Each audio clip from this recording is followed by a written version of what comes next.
안녕하세요. 저는 고려대 영재한신화반 라플라스 반에 있는 이동훈입니다. 저는 이번에 임진왜란 속 숨어있는 전통과학에 대해서 탐구해 보았습니다.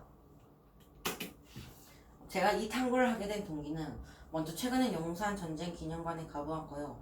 여러 전쟁들에 대한 설명과 그 무기들 그리고 발발 과정 등을 한번 보았는데요. 그 중에서도 임진왜란을 감명 깊게 보았습니다.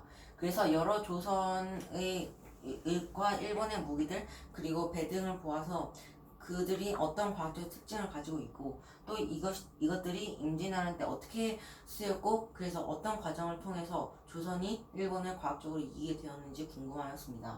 예를 들어서 활이 조총을 이겼고 조선의 배가 해전으로서 일본의 배를 이기고 또 조선의 훌륭한 화포를 통해서 어떻게 해전에서 활약했는지 알아보고 싶었습니다.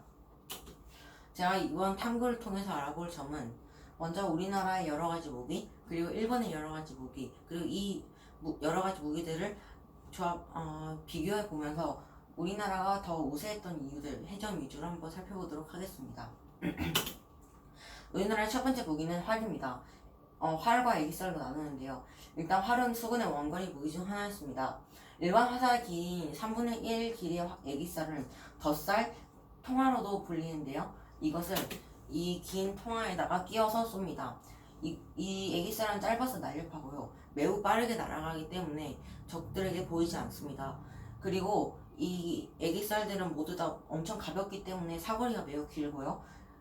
만약에 이 애기살을 쏘았는데 적들이 이 애기살을 죽인다면은 적들은 이 애기살을 다시 우리에게 쏠 수 없습니다. 왜냐하면은 통화가 없기 때문에 활을 주어서 쓸 수 없기 때문입니다. 우리나라의 두 번째 무기는 총통입니다. 총통은 해전에서 수군의 핵심 원거리 무기였습니다.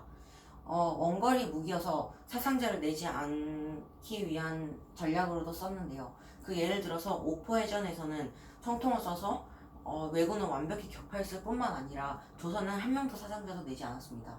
이것의 특징은 일단은 일본 배는 작고 날렵해서 치고 빠지는 전술을 많이 사용했는데요. 그래서 백병전을 주로 사용했는데 이 백병전의 유래는 일본 배 근접을 막음으로써 원거리로 계속 일본 배를 공격을 해서 근접을 못하게 해서 백병전을 아예 차단하는 역할을 했습니다. 또한 최근에 그때 당시 최고의 화학 약품이었던 화약을 사용해서 엄청난 파괴력을 내었고요.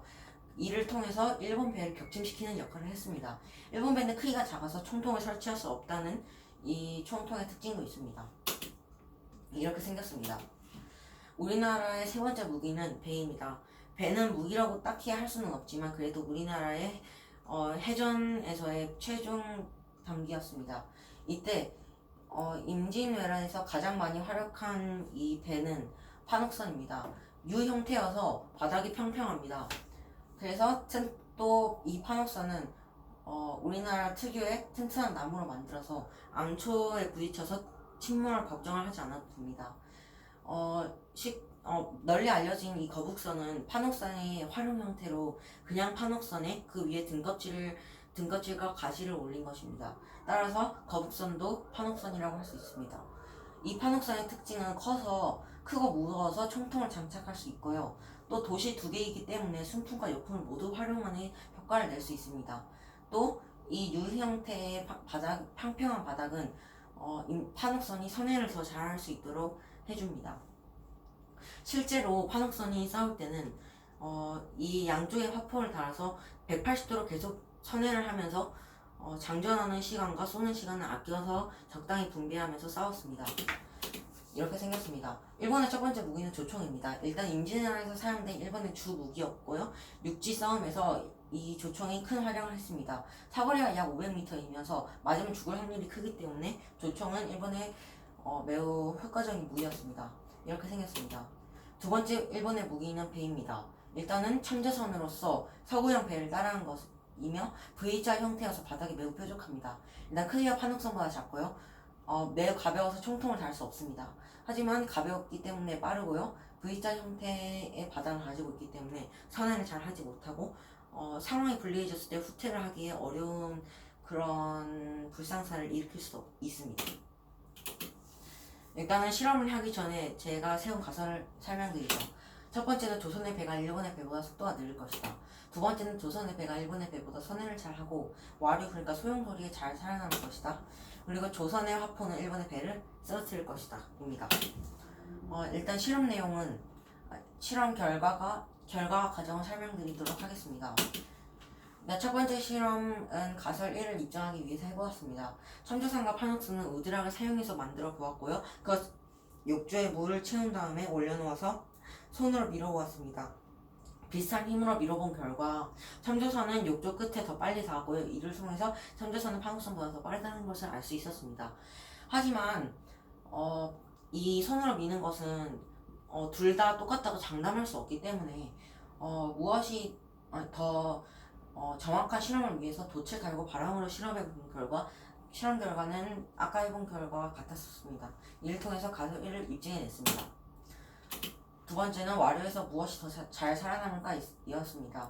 욕조의 마개를 빼서 첨조선과 판옥선을 지켜본 결과 와류 즉 소용돌이가 생겼는데요. 이 소용돌이에서 첨조선은 바로 곧 쓰러졌지만 이 판옥선은 그렇게 잘 쓰러지지 않았고 끝까지 잘 살아남았습니다. 이를 통해서 가설 2를 입증해 내었습니다. 그 다음으로 넘어가겠습니다.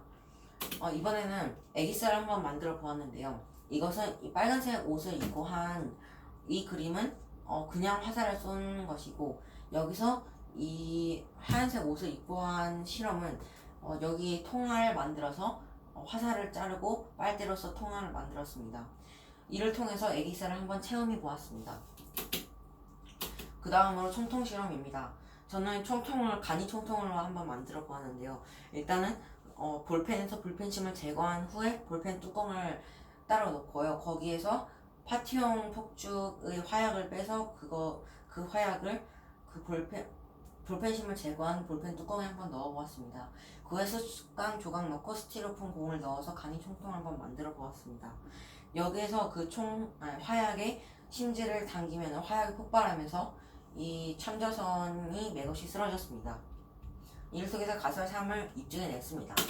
이를 통해서 저는 결론을 얻을 수 있었는데요. 조상들이 과학적인 이유를 통해서 임진왜란에서 승리를 했다는 것을 알게 되었습니다. 그 이유는 일단 첫 번째로 애기살은 작고 가벼워서 사거리가 길었고요. 또 적이 다시 사용할 수 없기 때문에 적을 어려운 상황에 처하게 만드는 역할도 하였습니다.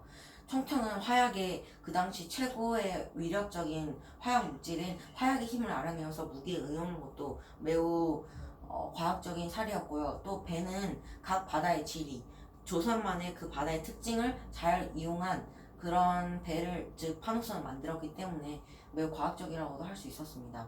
나중에는 배의 바닥 그러니까 판옥선과 첨조선의 바닥 각도를 그 사이를 한번 조절해 보면서 실험을 더 해보고 싶습니다. 감사합니다.